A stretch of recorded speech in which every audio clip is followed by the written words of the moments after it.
रात का समय है और इस वक्त हम इसलिए यहाँ पहुंचे हैं कि एक व्यक्ति आज फरिंदा तहसील में और वहां पे फांसी लगाने की कोशिश करता है। ये मजबूरी आखिर क्यों आन पड़ी, इसकी तहकीकात तक पहुंचने के लिए हम यहाँ पे पहुंचे हैं। हम अंदर चलते हैं और जानने की कोशिश करते हैं कि आखिर क्या माजरा है, क्यों एक व्यक्ति आखिरकार इतना मजबूर हो गया कि उसे आज पेड़ पर चढ़कर फांसी लगाने की कोशिश करनी पड़ी। यहाँ जो व्यक्ति मौजूद है ये आज महाराजगंज के फरिंदा तहसील में एक पीपल का पेड़ था जहां पे ये पेड़ पर चढ़ गए थे और वहां पे काफी विवाद हुआ और काफी कहने सुनने के बाद से वहां अधिवक्ता भी मौजूद थे, पुलिस प्रशासन भी मौजूद था। काफी कहने सुनने के बाद से ये पेड़ से उतरे। इनसे हम बात करने की कोशिश करते हैं आखिर क्या मामला है, क्या इनको थे कि ये पेड़ पर चढ़ चुके थे और अपने जान से खेलने की कोशिश कर रहे थे। क्या नाम है आपका? संजय गौड़। क्या आप पेड़ पे चढ़ना आपके लिए उचित था? क्यों आज आप पेड़ पे चढ़ चुके थे? श्रीमान जी, मेरा रजिस्टर्ड वसीयत है हमारे औरत के नाम से। ये हमारी औरत है। हम रजिस्टर्ड वसीयत को लेकर के आज 19 साल से मुकदमा लड़ रहे हैं, जो कि एक सादे पन्ने पर लिखा गया अनरजिस्टर, जो कि कोई मायने नहीं रखता है। नौतनवा में नायब तहसीलदार ने रविवार कर दिए, जिससे उसको निस्तारण के लिए हम आज 19 साल से भटक रहे हैं। हर एक कुर्सी जिला अधिकारी महोदय, एसडीएम महोदय, मुख्यमंत्री महोदय, जिला अधिकारी महोदय, सबसे अपील कर रहा हूँ, लेकिन कोई सुनवाई नहीं हो रहा है। हमारे बीबी, देखिए बीबी है और एक 2 बच्ची है। एक बच्ची का शादी कर दिए। ये हमारा लड़का है जो कि पढ़ने के लिए डी फार्मा करता है, लेकिन हमारे पास कुछ पैसा नहीं। हम क्या करें, बहुत मुसीबत झेल रहे हैं श्रीमान जी। हमारा किसी तरह करें, बहुत खुशी होगी हमारे पूरे परिवार में। घर में देख लीजिए श्रीमान जी, आज तक कुछ नहीं है खाने के लिए। हम थोड़ा सा आपको स्थिति दिखाते हैं। ये बता रहे क्या आपके घर में खाने के लिए? चावल नहीं है श्रीमान जी, देख लीजिए। आज हम जो है अंदर घुस के कुछ चीजें स्थिति आपको दिखाते हैं। इनका कहना है कि इनके घर में खाने को नहीं है। मैं आपको बता दूं कि मैं न्यायालय की बीच की किसी भी बात को मैं किसी तरीके से खारिज नहीं करता या किसी तरीके की न्यायालय पे कोई टिप्पणी नहीं करता, लेकिन स्थिति दिखाता हूं जिस तरीके से मुकदमे को लेकर ये पिछले 18-19 साल से परेशान है। एक व्यक्ति जब मुकदमे में होता है तो उसकी क्या स्थिति होती है, उसकी तहकीकात तक हम जाने की कोशिश कर रहे हैं। ये जो घर है, कच्चा मकान आप देख सकते हैं, पुराना जर्जर मकान है। शायद जब से मुकदमा लड़ रहे हैं तब से ये इस घर की नींव बदल नहीं पाए हैं, ना यहाँ पे रंगाई पुताई करवा पाए हैं, ना घर बनवा पाए हैं, और शायद ये अपनी रोजी रोटी ऐसे ही करवा रहे हैं। क्या कह रहे थे आप? क्या फिर भाजी देखिए, किसी के घर से अभी आटा मांग।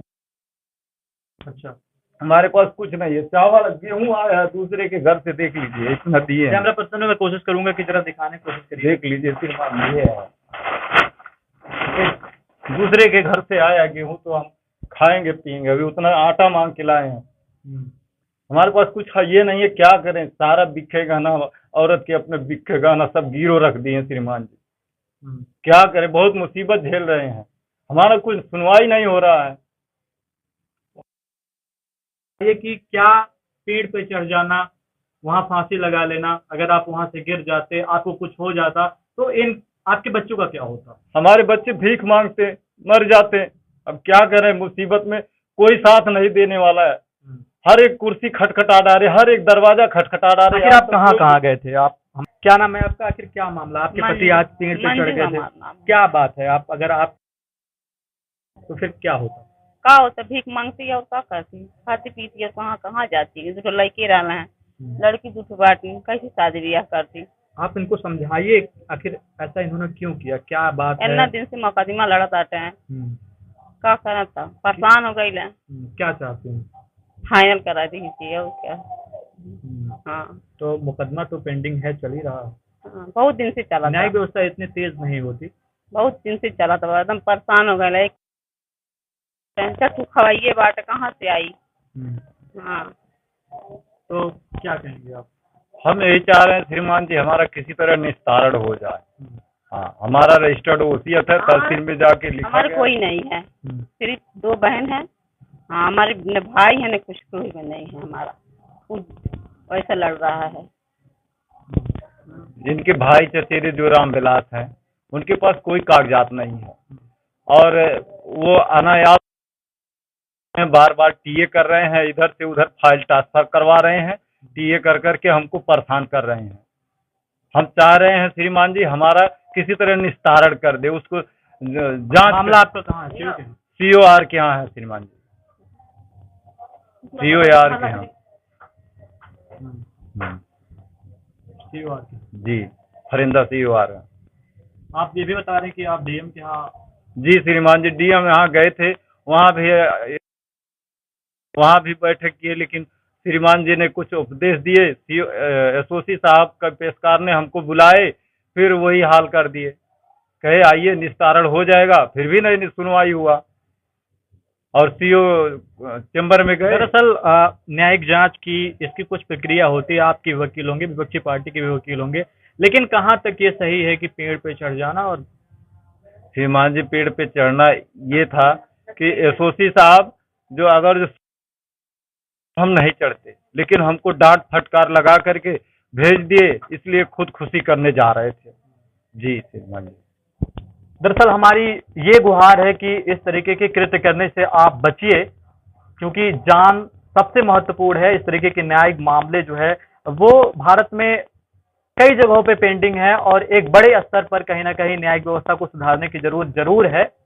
लेकिन मैं फिर कहता हूं कि न्यायालय में जो कोर्ट में जो मामला पेंडिंग करता, लेकिन जो स्थितियां आप देख पा रहे हैं, इन्होंने बताया कि इनके घर में खाने को नहीं है, जेवर नहीं है, इनके आप देख रहे हैं कि इनके ये पीतल का पहने हुए हैं। खासतौर पे महिलाओं का आभूषण जो होता है वो सोना होता है।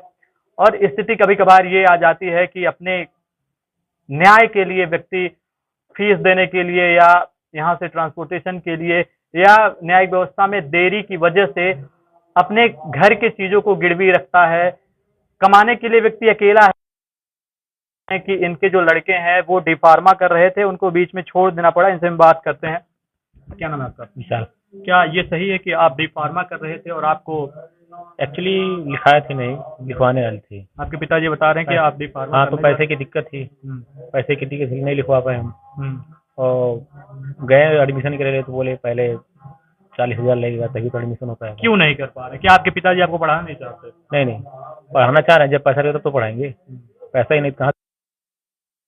मेन दिक्कत ये है, पैसा प्रॉब्लम। तो ये सारी स्थितियां हैं कि जब न्याय में देरी होती है तो कहीं ना कहीं ये आप जान लीजिए कि वो घर पूरी तरीके से टूट, इसी तरीके से अपनी जान को जोखिम में डालकर कुछ ऐसे कृत्य करता है, कुछ ऐसे कदम उठाता है जिससे उसका नुकसान होते होते बचता है या नुकसान हो जाता है। आज तो फिलहाल ये जीवित हैं, लेकिन अगर ये ऐसा कर लेते और उस पेड़ से कहीं भी गिर जाते तो शायद इनकी जान नहीं बचती। एक बार फिर मैं कहता हूँ कि न्याय व्यवस्था में एक पत्रकार की किसी भी तरीके की कोई भूमिका नहीं है, लेकिन हम सच्चाई दिखाते हैं, सच्चाई को उजागर करते हैं और आपके सामने हम ग्राउंड पे इनके घर आ पहुँचे हैं और आप खुद यहाँ की स्थिति देख सकते हैं। मेरे सहयोगी रघुवर कुमार मेरे साथ, कैमरे के पीछे मैं प्रद्युम्न कुमार, उत्तर प्रदेश, महाराजगंज।